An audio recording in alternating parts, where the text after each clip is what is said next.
go, there's your Thursday morning lineup, and what better way to kick it off than with a touch of class this morning. He's debonair, smooth, sophisticated, and had the best bedside manner in the business. It was a very, very sad day, wasn't it, when Dr. Harry Harper left Holby General.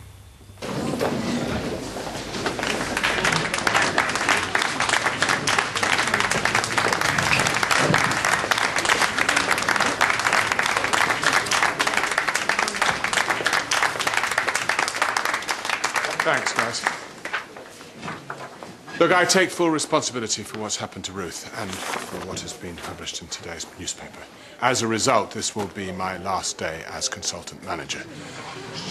But I will be making every effort to prevent such a thing ever happening again, whether that's from inside this trust or not.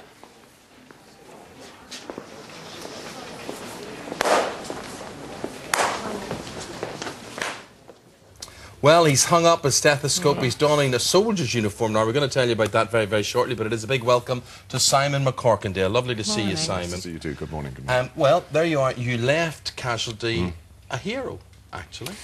Yes, and he did. I mean, he left on a point of principle. Yeah. Absolutely. Yeah. Could he return? They left the door open. Uh-huh. They left the door open. It was very nice. I mean, I told the BBC that I thought it was time that I moved on, and they said, well, we're not going to kill you, we'll just leave it as... Now, is that very brave or is that very stupid? I just want to know. I'm always amazed when actors say it. No, I just thought it was getting all too comfortable. It's well, very brave to say. No, it wasn't so much that it was getting comfortable. I just felt that I needed to move on. I mean, and I had some opportunities. I mean, I was offered by Bill Kenwright to go out on tour with Sleuth, and I mean, that's one of the biggest parts that a man can play. And I really wanted to get my teeth into that. So I had that opportunity, and then there was the possibility it might come into the West End, and so I thought, well, look, I just got to free myself up. Yeah. And you also feel as though... I'd done 6 years on Casualty. I was beginning to wonder whether I would get stale with it would get stale with me, the audience would get a bit fed up, and I thought, well, no, maybe just kind of go now. You know, it just seemed to present itself. Well, you did go, and they, as you said, but they have left the door open, so never say never. Well, I think never say never is very important in this day and age. And now you're back in the West End, this time in The Sound of Music. Yes. And you are... Yes, Captain Von Trapp, sorry. Von Trapp family, you're the captain, hence the uniform. uniform. Yeah, well, another sort of authoritarian sort of figure. But yes, he actually doesn't wear the uniform. He only wears the uniform actually in the wedding scene. So he's, but he is. I mean, he's a captain in the Austrian Navy, and at that time, the Austrians had just lost their navy. So effectively, he'd lost his wife and his job at the same time. So he's a man who sort of, kind of got himself entrenched in his life. But you often get these kind of stern characters where inside there's probably a kind of soft marshmallow of a heart. Well, one likes to think so. I played a range of things, but just recently, obviously, Harry Harper was something of the same, and I chose to make him a bit of an authoritarian figure.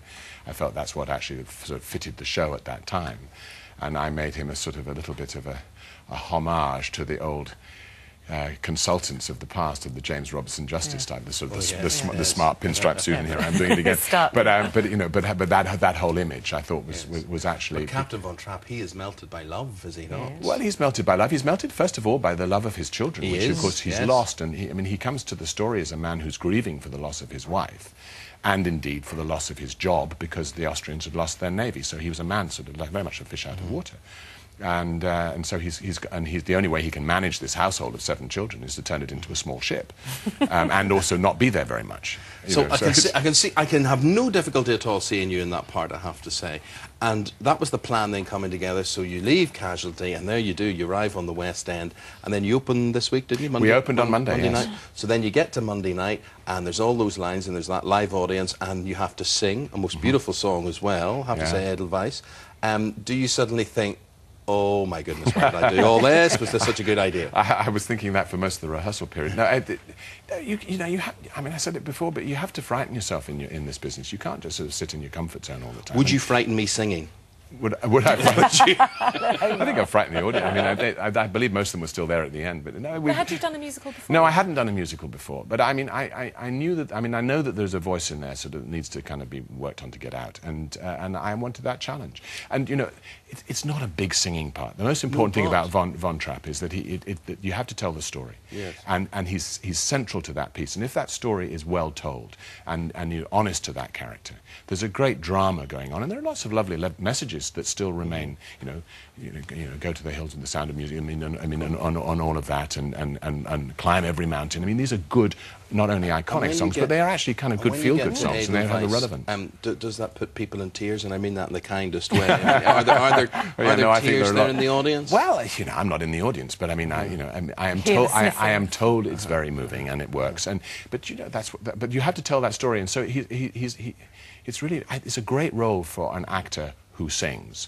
You don't need to be a singer who acts, and lots of musicals are the other way around. But did you secretly know there's a voice in there that you've been kind of trying to get out? Well, I mean, yes, I mean, I kind of did, because I sang in a choir when I was at public school and things. Never a solo. I never had that kind of confidence.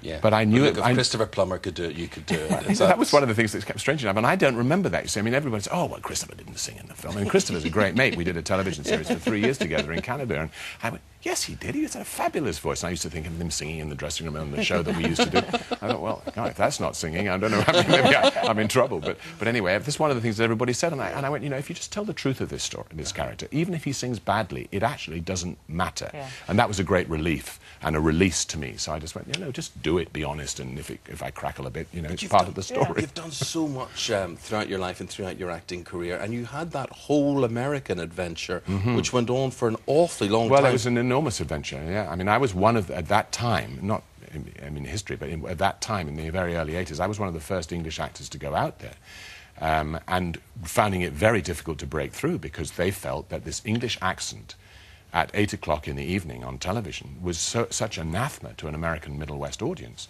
that they would think, oh, we can't watch this. This is sort of intelligent and it's difficult, it's hard on the ear. And so I was actually described as, he was not an 8 o'clock actor. And then the people were going, what on earth does that mean? Well, what it meant was that, of course, at that time of night, there was not that kind of material. So one got into the 9 o'clock and the 10 o'clock shows. And how did you turn into a manimal then? Well, what happened, actually, I mean, in that story was that Joan Collins, of course, got into the Dynasty.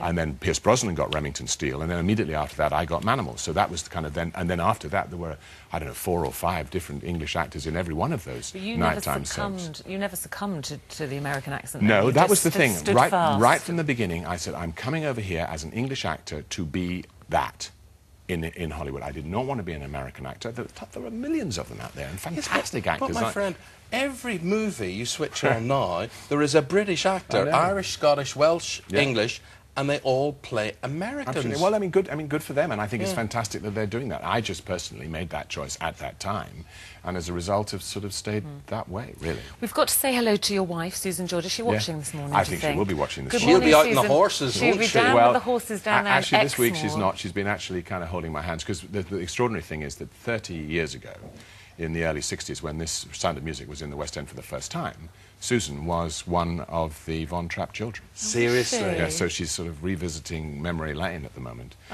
because she played Brigitte and she played Louisa as a second cast change. Yeah, I mean, it's extraordinary. And when you're not acting, the two of you, you've got your stud farm on Exmoor with your beautiful Arabian horses. So life is good. Life is busy. Life is very busy in the extreme, because of course, obviously now I'm based in London and I have to go back at the weekends, and I've been on tour for the last. So yes, it's busy. And how long will your stint in Sound of Music be? I'm on it for 6 months. Gosh. Yeah. It's a long time. Yeah, and I'm looking forward to it. I mean, it's fantastic. I mean, great company. Fabulous working with children and lots of attractive ladies and things. And I mean, the most attractive bunch of nuns. I mean, if anybody wants to become a nun, guys, I mean, this is where to go. That's the place to go. I mean, it's fantastic. Well, it's great to see you. We miss you from good. Casualty. We'll get down and see you in the Sound of Music. Yes. You're there for 6 months. You can't be everywhere, and I'm just very blessed as an actor to be able to keep going and doing lots of different things. Lovely talking to you, Simon. Thank you very much. Thank you for making very time for us this morning. Thank you.